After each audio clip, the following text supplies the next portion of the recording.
அனைவருக்கும் வணக்கம். இன்னைக்கு ஹிந்து நியூஸ் பேப்பர்ல என்ன இம்பார்ட்டன்டான நியூஸஸ் இருக்கு அப்படிங்கிறத பார்ப்போம். ஸோ டைரக்ட்டா பார்த்தோம்னா, ஒரு இம்பார்ட்டன்டான நியூஸ் என்விரான்மென்ட் ரிலேட்டடா தான் பார்க்க போறோம். ஸோ நேத்து ஃபுல்லா பட்ஜெட் நியூஸஸ் தான் இருந்துச்சு. பெருசா நமக்கு பட்ஜெட் பார்த்தோம் இல்லையா? அதுவே போதும் நமக்கு. மத்தபடி பெருசா அதில எதுவும் இம்பார்ட்டன்ட்டாவும் இல்ல. ஸ்கீம்ஸ் ரிலேட்டடா பார்க்குறப்பயும். ஓகேங்களா? ஸோ பட்ஜெட்டு அது ஓகே அவ்வளோதான். ஓகேவா? ஸோ அடுத்தது பார்த்தோம்னா, இன்னைக்கு பட்ஜெட் ரிலேட்டடான டிஸ்கஷன்ஸ் இருந்துச்சு. நமக்கு எடிட்டோரியல்ல. ஓகேவா? ஸோ பட்ஜெட்ல என்ன இருந்துச்சு அப்படிங்கிறத பார்த்தா போதும். பட்ஜெட்ட அனலைஸ் பண்றது அவ்வளோ நமக்கு எக்ஸாம் பாயிண்ட் ஆஃப் வியூல அவ்வளோ டீப்பாவும் நம்ம போக தேவையில்ல. ஓகேங்களா? ஸோ அத விட்டுற வேண்டியதான். இப்ப இங்க என்ன குடுத்துருக்காங்க அப்படின்னு பார்த்தோம்னா, என்விரான்மென்ட் ரிலேட்டடா grasslands in which likely to host cheetahs from Africa அப்படின்னு சொல்லி நமக்கு குடுத்துருக்காங்க. ஓகேவா? ஸோ நமக்கு தெரியும். செப்டம்பர் 17, 2022 நம்ம பிரைம் மினிஸ்டரோட பர்த்டே. ஓகேவா? நம்ம பெரியார் பர்த்டேவும் அன்னைக்கு தான். பிரைம் மினிஸ்டரோட பர்த்டேவும் அன்னைக்கு தான். ஓகேங்களா? ஸோ இந்த செப்டம்பர் 17, 2022 இந்திய அரசாங்கம் என்ன பண்ணியிருப்பாங்க அப்படின்னா, ஆஃப்ரிக்கா குறிப்பா பார்த்தோம்னா, இந்த சவுத் ஆஃப்ரிக்கா, நமீபியா அங்க மாரி இருக்கக்கூடிய கண்ட்ரீஸ்ல இருந்து அ சீட்டாஸ வந்து கொண்டு வந்திருப்பாங்க. ஓகேவா? சீட்டாஸ இந்தியாவுக்கு கொண்டு வந்திருக்கும். ஓகேங்களா? ஸோ இந்த சீட்டாஸ பொறுத்தவரைக்கும் பார்த்தோம் அப்படின்னா, எங்க கொண்டு வந்து விட்டுருப்பாங்க அப்படின்னா, கியூனோ நேஷனல் பார்க் அப்படின்னு சொல்லுவோம். கியூனோ நேஷனல் பார்க் எங்க இருக்கு அப்படின்னு பார்த்தோம்னா, நமக்கு மத்திய பிரதேஷ்ல இருக்கு. ஓகேவா? ஸோ ஆஃப்ரிக்காலருந்து சீட்டாஸ கொண்டு வந்து நம்ம கியூனோ நேஷனல் பார்க்ல விட்டுருக்கோம். சரிங்களா? ஸோ ஏன் சீட்டாஸ அங்கருந்து கொண்டு வரோம், இந்தியாவிலேயே இல்லையா அப்படின்னு பார்த்தா, இந்தியாவுல 1950கள்லயே பார்த்தோம்னா, இந்த சீட்டாஸ் அப்படிங்கிற இனம் வந்து இந்தியாவிலருந்து அழிஞ்சிருச்சு. ஓகேவா? இந்தியாவுல இல்ல சீட்டாஸ். இப்ப இந்தியாவோட என்விரான்மென்ட்க்கு சீட்டாஸ் வேணும். ஓகேங்களா? ஒரு ஃபுட் செயின வந்து நம்ம மெயின்டெயின் பண்ணோம் அப்படின்னா, சீட்டாஸ்லாம் எசென்ஷியலான திங்ஸா இருக்கு. அப்படிங்கிறப்ப சீட்டாஸ வந்து நம்ம மறுபடியும் ரீஇன்ட்ரோடியூஸ் பண்றோம். எங்கன்னா, கியூனோ நேஷனல் பார்க் மத்திய பிரதேஷ்ல. சரி, இந்தியால நெறைய நேஷனல் பார்க் இருக்கு. எதற்காக கியூனோ நேஷனல் பார்க் மத்திய பிரதேஷ்ல கொண்டு போய் பண்ணணும்? ஆல்ரெடி பார்த்தோம்னா, ப்ராஜெக்ட் டைகருமே வந்து இந்த கியூனோ நேஷனல் பார்க்ல தான் பண்ணியிருப்பாங்க. அது தெரியும் நமக்கு. 1973ல ப்ராஜெக்ட் டைகர் அப்படிங்கிறது வந்திருக்கும். சரி, எதுக்காக இந்த கியூனோ நேஷனல் பார்க்க ப்ராஜெக்ட் டைகருக்கு, ப்ராஜெக்ட் சீட்டாக்குலாம் யூஸ் பண்ணியிருக்காங்க? என்ன காரணம் அப்படின்னு பார்த்தோம்னா, நமக்கு சீட்டாஸ் எங்கிருந்து கூட்டிட்டு வந்திருக்கோம்? ஆஃப்ரிக்கால இருந்து கூட்டிட்டு வந்திருக்கோம். ஆஃப்ரிக்கால எப்படி கிளைமேட்டிக் கண்டிஷன்ஸ் பார்த்தோம்னா, ரொம்ப வெயில் இருக்கும். ஒரு மாரி கிராஸ் லேண்ட்லாம் இருக்கும். வெயிலும் இருக்கும், குளிரும் இருக்க தான் செய்யும். ஈக்வேட்டர் பக்கத்துல இருக்கனால. ஸோ, அதே மாதிரியான கிளைமேட்டிக் கண்டிஷன்ஸ் இந்தியால எந்த நேஷனல் பார்க்ல இருக்கு அப்படிங்கிறத பார்க்குறாங்க. பார்த்தோம்னா, நமக்கு கியூனோ நேஷனல் பார்க் மத்திய பிரதேஷ்ல அதே மாதிரியான கிளைமேட்டிக் கண்டிஷன்ஸ கிட்டத்தட்ட அப்படியே இருக்காது. ஏறக்குறைய சிமிலரா இருக்கக்கூடிய ஒரு கிளைமேட்டிக் கண்டிஷன்ஸ் அங்க இருக்கு. அதனால தான் நம்ம கியூனோ நேஷனல் பார்க்ல வந்து இந்த சீட்டாஸ வந்து வச்சிருக்கோம். சரிங்களா? ஸோ எவ்வளோ சீட்டாஸ கொண்டு வந்திருக்காங்க அப்படின்னு பார்த்தோம்னா, ஆ செப்டம்பர் 2022லிருந்து பார்த்தோம்னா, ஒரு 20 சீட்டாஸ் கொண்டு வந்திருக்காங்க. ஓகேவா? இந்த 20ல பார்த்தோம்னா, 13 வந்து உயிரோட இருக்கு. ஒரு 7 சீட்டாஸ் வந்து இறந்துருச்சு. ஓகேங்களா? 7 சீட்டாஸ் வந்து இறந்துருச்சு. 13 தான் இப்போ உயிரோட இருக்கு.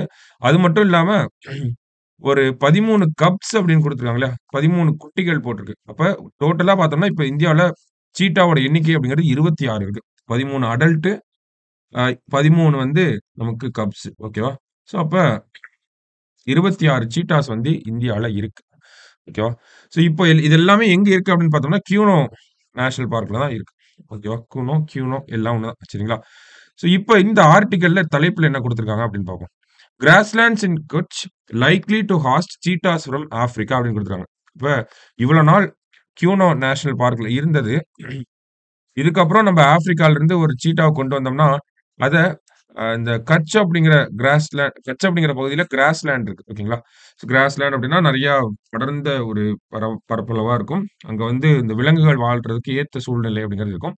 ஸோ அங்க வந்து வைக்கலாம் அப்படிங்கிற ஒரு சஜஷன் வந்திருக்கு. ஓகேவா? ஸோ அத பத்தி தான் நம்ம பார்க்க போறோம். ஓகேவா? இப்போ நமக்கு கியூனோல இருந்து டைவர்ஸ்ட் ஆகுறாங்க அப்படிங்கிறது நமக்கு புரியுது. ஓகேவா? இவ்வளோ நாள் கியூனோ மத்திய பிரதேஷ்ல வச்சிருந்தாங்க. சமீபத்தில என்ன சொல்லியிருந்தாங்க அப்படின்னு பார்த்தோம்னா, மத்திய பிரதேஷ்ல இருக்கக்கூடிய இன்னொரு வைல்ட் லைஃப் சாங்சுரி. என்ன சாங்சுரி அப்படின்னு பார்த்தோம்னா, Gandhi Sagar wildlife sanctuary in Madhya Pradesh.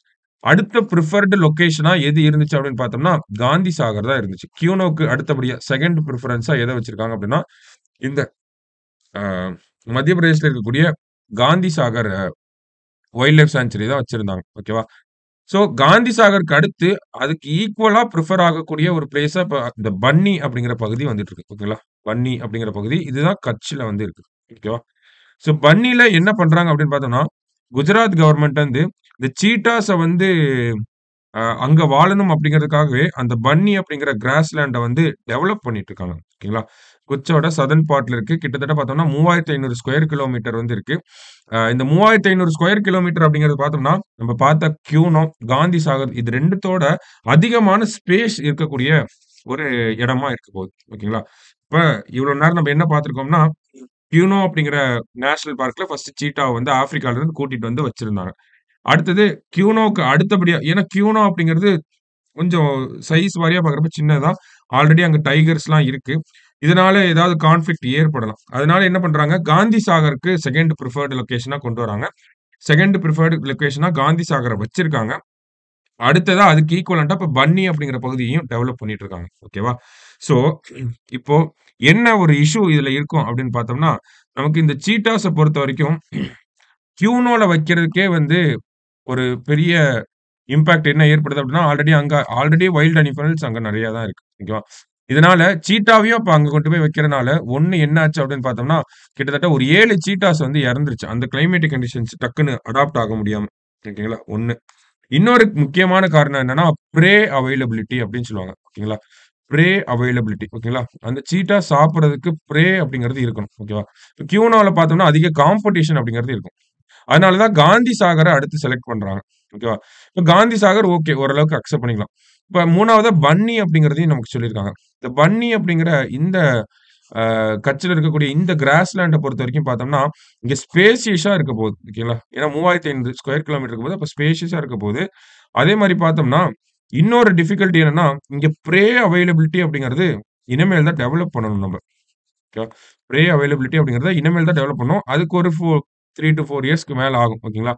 So இந்த மாரி சிங்காரா, பிளாக் பக் போன்ற விஷயங்கள தான் சீட்டாஸ் அதிகமா விரும்பி சாப்பிடும் அப்படிங்கிறத சொல்லியிருக்காங்க. இப்ப அந்த மாதிரியான பிரேவ இந்த பன்னி அப்படிங்கிற இந்த பகுதியில நம்ம கொண்டு வந்துட்டோம் அப்படின்னா, ஆ அடுத்த பிரிஃபர்ட் டெஸ்டினேஷனா கியூனோவோட நல்ல டெஸ்டினேஷனா என்ன இருக்க போகுது அப்படின்னா, பன்னி அப்படிங்கிற இந்த கிராஸ்லேண்ட் இருக்கும் அப்படிங்கிறத சொல்றாங்க. என்னென்ன காரணம்னா, நமக்கு ஸ்பேசிஸா இருக்க போகுது. பிரேவும் டெவலப் பண்ணிட்டோம்னா, பிரேவோட அவைலபிலிட்டி அப்படிங்கிறது நெறைய இருக்கும். சீட்டாவும் இந்த கிளைமேட்டிக் கண்டிஷனுக்கும் அடாப்ட் ஆவறதுக்கு நெறைய வாய்ப்புகள் இருக்கு.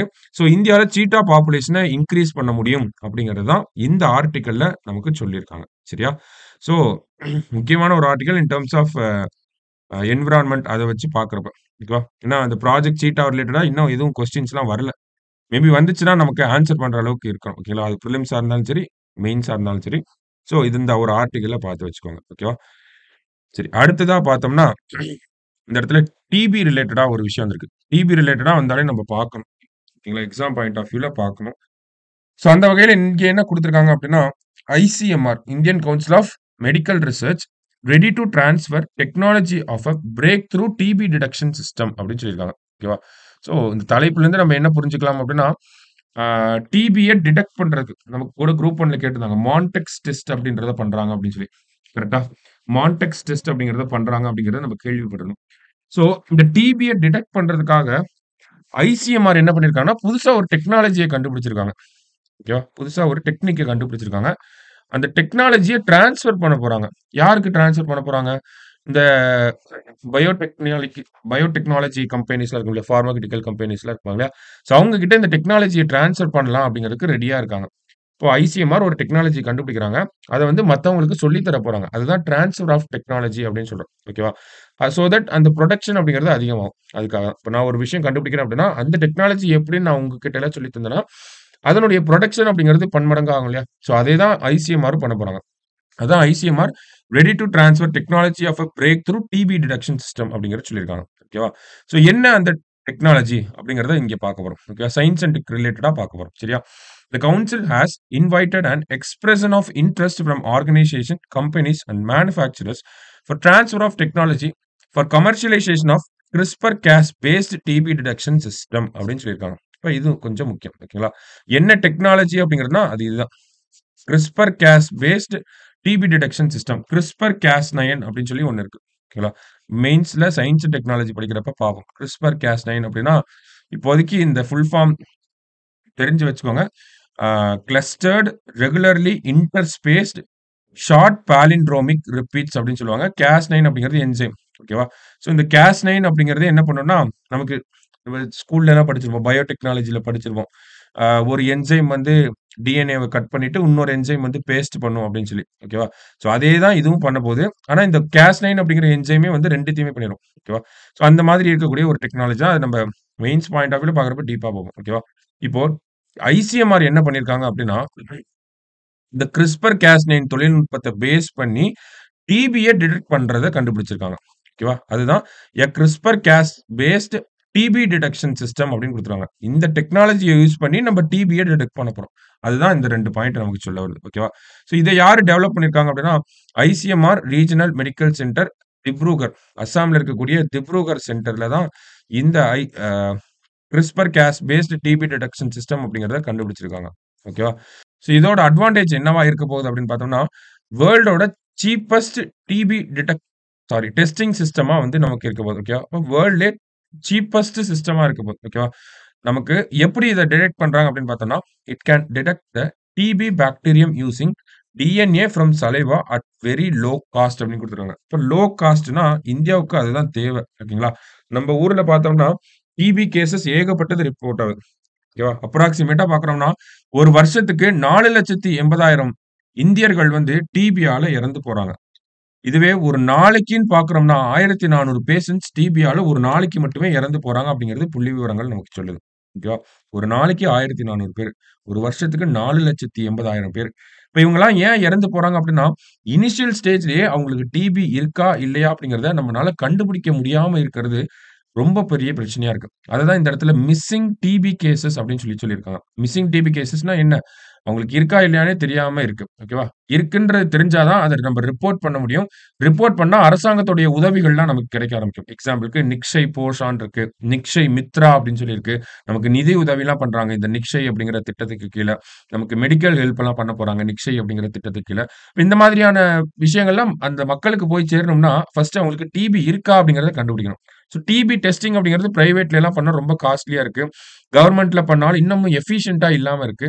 அந்த இப்படி இருக்கக்கூடிய ஒரு சிச்சுவேஷன்ல தான் ஐசிஎம்ஆர் என்ன கண்டுபிடிச்சிருக்காங்க? டிபிய ரொம்ப சீப்பஸ்ட்டா, ரொம்ப லோ காஸ்ட்ல டிடெக்ட் பண்றதுக்கு ஒரு டெக்னாலஜிய கண்டுபிடிச்சிருக்காங்க. ஓகேவா? அந்த டெக்னாலஜிய கமர்ஷியல் கம்பெனிஸ் கிட்ட ஷேர் பண்றதுக்கு அவங்க ரெடி ஆயிட்டாங்க. அதுதான் இந்த ஆர்டிக்கிள்ல நமக்கு குடுத்திருக்காங்க. சரியா? ஸோ எப்படி டெஸ்ட் பண்ண போறாங்க அப்படின்னா, அந்த எப்படி டெஸ்ட் பண்ண போறாங்க அப்படின்னா, அ டிபி பாக்டீரியம சலைவால இருக்கக்கூடிய டிஎன்ஏவ வச்சு டிபிய வந்து கண்டுபிடிக்க போறாங்க. ஓகேவா? நம்ம சலைவால இருக்கக்கூடிய டிஎன்ஏ யூஸ் பண்ணி டிபி இருக்கா? இல்லையா? அப்படிங்கிறத கண்டுபிடிக்க போறாங்க. ஓகேவா? ஸோ இதன் மூலியமா பார்த்தோம் அப்படின்னா, நமக்கு ஒரு 2 மணி நேரத்துக்கு 1,500 சாம்பிள்ஸ டெஸ்ட் பண்ண முடியும் அப்படிங்கிறது, இது எஃபிஷியன்சிய இன்கிரீஸ் பண்ணும். ஓகேங்களா? 2 ஹார்ஸ்க்கு நம்மளால 1500 சாம்பிள்ஸ வந்து டெஸ்டிங் பண்ண முடியும். அதே மாரி பார்த்தோம்னா, இத கிராமத்துல இருக்கக்கூடிய இந்த ஆரம்ப சுகாதார நிலையத்துல வச்சு கூட யூஸ் பண்ண முடியும். அந்த அளவுக்கு ரொம்ப சிம்பிளான மெத்தடாவும் இருக்க போகுது. அப்படிங்கிறத நமக்கு சொல்லியிருக்காங்க. ஓகேவா? ஸோ அதான் இந்த ஆர்டிக்கிள்ல நம்ம பார்க்கக்கூடிய விஷயமா இருக்கு. டிபி டெஸ்ட் பண்றதுக்காக ஒரு டெக்னாலஜி. அத என்ன பேஸ் பண்ணி CRISPR Cas பேஸ்ட் டெக்னாலஜியா இருக்கு. ஓகேங்களா? CRISPR-Cas paste DP detection system அப்படிங்கிறத சொல்லியிருக்காங்க. ஸோ இந்த டிடெக்ஷன் சிஸ்டம் அப்படிங்கிறது வேர்ல்டுலயே சீப்பஸ்ட்டா இருக்க போகுது ஒரு விஷயம். அடுத்தது பிரைமரி ஹெல்த் கேர் சென்டர். ஆரம்ப சுகாதார நிலையம் இருக்கு இல்லையா? ஸோ அங்க இருக்கக்கூடிய ஆட்களே யூஸ் பண்ற அளவுக்கு சிம்பிளான டெக்னாலஜியா தான் இருக்க போகுது அப்படிங்கிறத சொல்லியிருக்காங்க.